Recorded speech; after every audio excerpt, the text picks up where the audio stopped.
Aita if I tell my married boyfriend's wife about his affairs.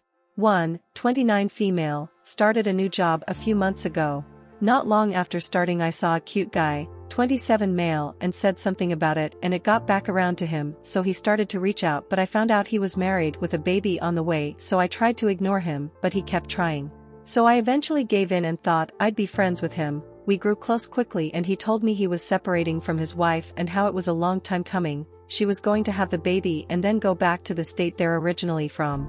He explained he married her out of necessity and they've already separated once before, but then ended up pregnant again.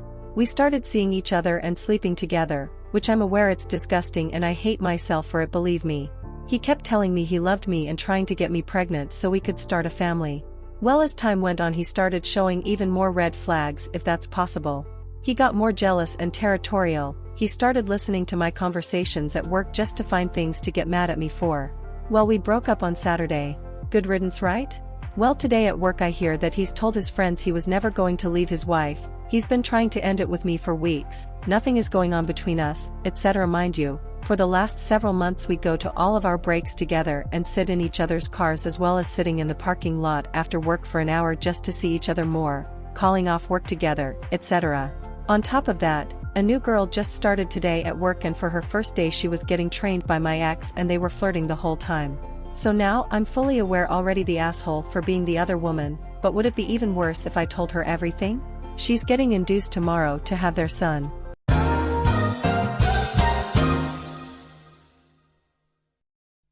Aita for not going to Thanksgiving or Christmas because of my mom's boyfriend? I, 17F, and my mom, 45F, have always been best friends, always hung out and went everywhere together. About 3 months ago she started hanging out with this guy, let's call him Brian. The first night I met Brian I was already skeptical. I worked at a tanning salon and he was one of our bodybuilder clients, so right off the bat I knew he was a meathead. My mom called me asking if he could come over to help make dinner with her. I thought he seemed alright, so I said it was fine. He comes over and is immediately very loud, which startled me because of my sensory issues, but I decided to brush it off. It was all going alright until my manager/best friend decided to come over, 20F, we'll call her Katie. Katie is a very good-looking girl, petite, hourglass figure, and what caused the most issues this night, she has her nipples pierced and doesn't wear bras. As soon as Brian saw her he started telling her about how hot he thinks she is and makes my mom agree that he mentions her a lot. He then proceeds to tell her that it's her fault he gets horny when he sees her at the salon and how she makes him want to yank it in the bed, which immediately makes everyone except him and my mom uncomfortable. Throughout the night he continues to throw over $300 at us and call us sluts and whores. Meanwhile I'm trying to calm my boyfriend down and tell him we're okay. Brian is now extremely drunk and sexualizing all three of the women there, me, my mom, and Katie, and trying to hug me and Katie. Katie doesn't even like me hugging her, so Brian trying to hug her makes her extremely uncomfortable, especially after how he was talking to her. I start getting loud because he won't leave Katie alone, and that's when my mom finally tells him to leave it. I tell my mom he needs to leave and she takes him home. Now, I'm not the type of person to hate someone from one bad encounter, especially when said person is inebriated. So, my mom brings him over another time, again, extremely drunk. This time I stay in my room. My mom comes downstairs saying that they're driving to his house. I continue to go upstairs and block them in and tell them to get an Uber. My mom agrees and tells him to call one. He then starts yelling about how horrible I am and that his dad would beat me with a brick and that I need to respect him. Of course I'm confused because all I asked was for them not to drive drunk. He then continues to tell me to kill myself, over and over again, while my mom just sits there smiling. My boyfriend is outside with the dog at this point but manages to overhear Brian. He comes in and they're just about to start beating each other up when I tell my boyfriend to leave it alone.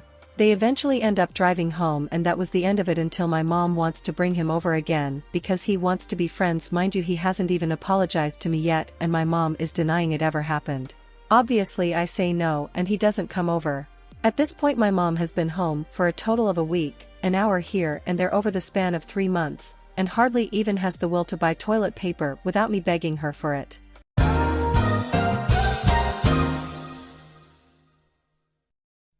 Aita, for not allowing my family to use my car for my little sister's purposes.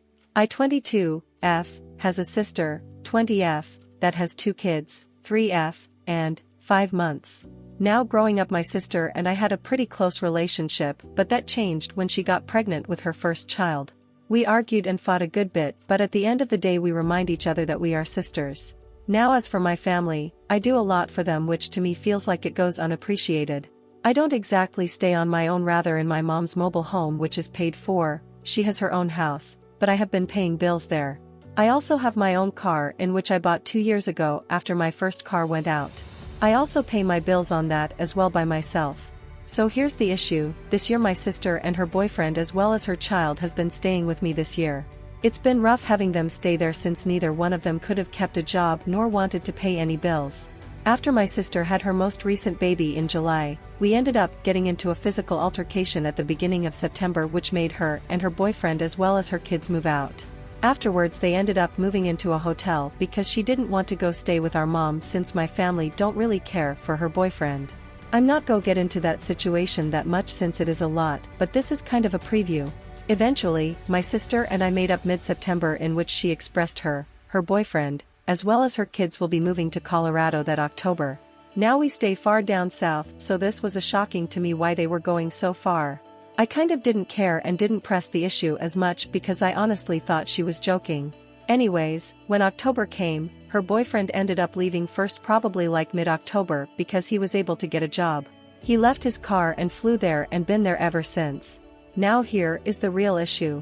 My sister expressed to me about a couple of days to a week before Thanksgiving that her and her kids were leaving December 13th to go meet her boyfriend upstate. I should include that her boyfriend is 22. So I asked questions since my sister didn't have a driver's license, let alone knew how to drive. How were they getting there? She didn't go into much detail until we had talked again, which was 2 days after Thanksgiving. When we talked again I asked her what was her plan on getting out there since she didn't have a license. She then told me that her boyfriend was flying down to a state that was 5 hours away from where we currently stay, and he basically wanted her and the kids to drive to pick him up from the airport so they could go from there back to Colorado. I told my sister that was dumb and why he didn't choose an airport closer to our city and also in our state. She couldn't give me a definite answer, but supposedly it was too late to cancel the flight, which I didn't believe. So with the fact she didn't have a license nor knew how to drive and never drove that far before in her life, I asked how was she going to get there given her circumstances. She then told me that our parents said that they were going to use my car, which I had no knowledge of, to help her drive to pick her boyfriend up. I told her that was never bought to me and that they were not using my car. My mom ended up coming to the house not too long afterwards, and after asking her about the situation she told me that she never said they was going to use my car, but they was going to get a rental. After that conversation I left it alone. Now yesterday, which was December 11th, my mother called and asked me if I can take off work so they can use my car to help my sister get to her destination.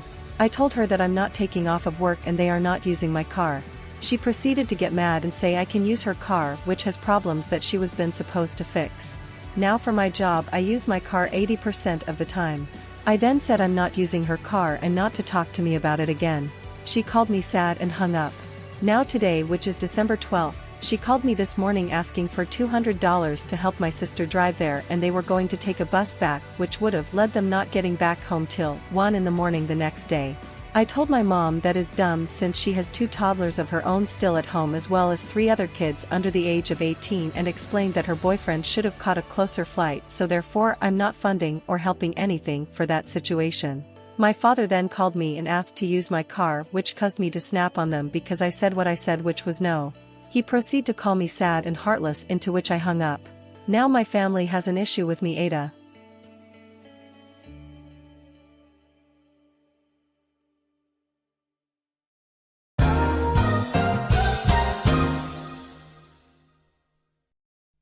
Aita for blowing up at my wife when she told me she felt neglected? The context is that we have been dating for a couple of years, but got married a few months ago. Also, we didn't live together before moving in. My wife is very social and comes from a large family.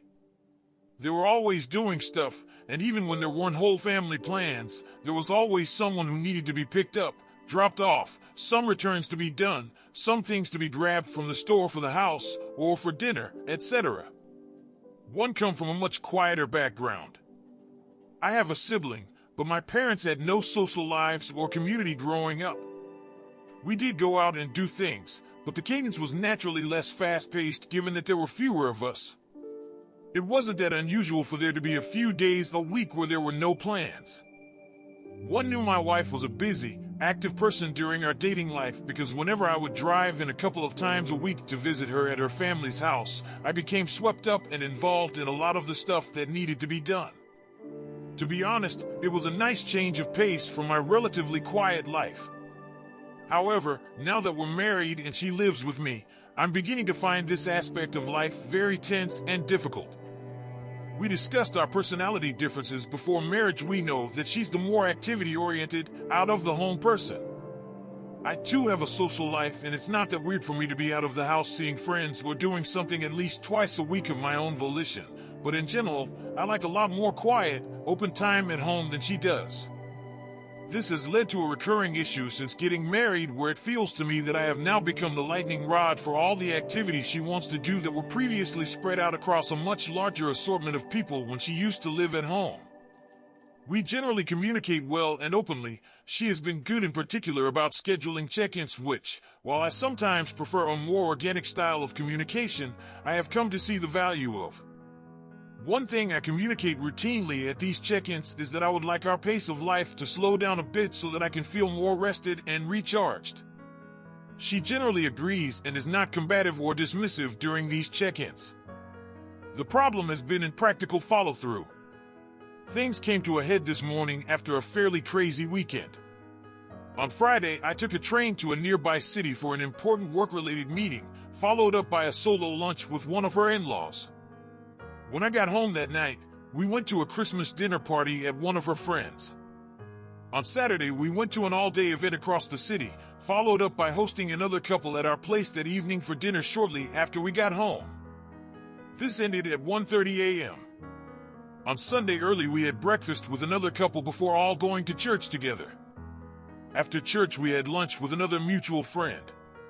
Finally, I had to take her to a cosmetics appointment and wait in the area for 2 hours before picking her up. It's far from home, and doing returns/exchanges on the way home. Yesterday was a work day, but in the evening we met up with friends for dinner before going to an evening class together. Here's where things come to a head last night. She asks if we can go to church again this morning, to which I agree, since it is a nice way to start the day. But I was feeling pretty at the end of my rope at this point. I managed to wake up in time and get us to church. The service is only 30 minutes, but afterwards she asks if we can drive to this cafe she likes so we can sit and drink coffee together for a bit. All I wanted to do was go home at this point, as I had been driving all across the city for the past few days and doing anything but being at home. So I said, no, I wouldn't like to do that, and she got very quiet. A few minutes later, she tells me she's thinking of going by herself to the cafe, to which I say that's a fine idea. Then she gets even quieter for a bit before telling me that she's been feeling very neglected by me lately because I haven't been spending much time with her. And something inside of me snapped when I heard that, because to my mind I have been expressing my need to have less things scheduled at these check-ins she insists on having, but nothing seems to come of that. And I thought I had been spending all my time with her by agreeing to go out and be a cheerful participant in all these plans. Besides my meeting on Friday and subsequent lunch with the in-law who lives there, every plan for us has been scheduled by her. And even though I knew it was going to be a lot, I wanted to try and do it for her because I know she has a great time with everyone we're meeting, and to be fair, I like them too. But to hear that I had been making her feel neglected by saying no to going to the cafe with her this morning when I felt like I had been making some huge personal sacrifices of my time and energy to accommodate all the things she wanted to do was too much for me, and I admit, I flew completely off the handle. One started yelling and berating her for saying that, feeling rather incredulous that she couldn't understand that she and I had no personal time together because so much of the calendar is already scheduled in advance with things she wants to do with other couples. It killed me that the one time I was asserting my boundary, I was hit with the notion I was somehow snuffing out our relationship. No swearing or physical gestures, but definitely a heated temper and a raised voice, and some harsh words. I told her it felt like she had no ability to consider me or my wants, and that the check-ins felt entirely in vain since it didn't really seem to matter what I said or how I expressed it, gently or loudly, The schedule for the following weeks either remains as busy or simply worsens as it did this week. She tried to point out the fact that this week it was going to be difficult for us to have any time together, seeing as I had plans for 2 of the weeknights and for the other 2 she had plans I couldn't make it to for work reasons. So she was just trying to make sure we had some time together this morning at the cafe. One told her that I was absolutely not cannibalizing our time together by making use of the little free time I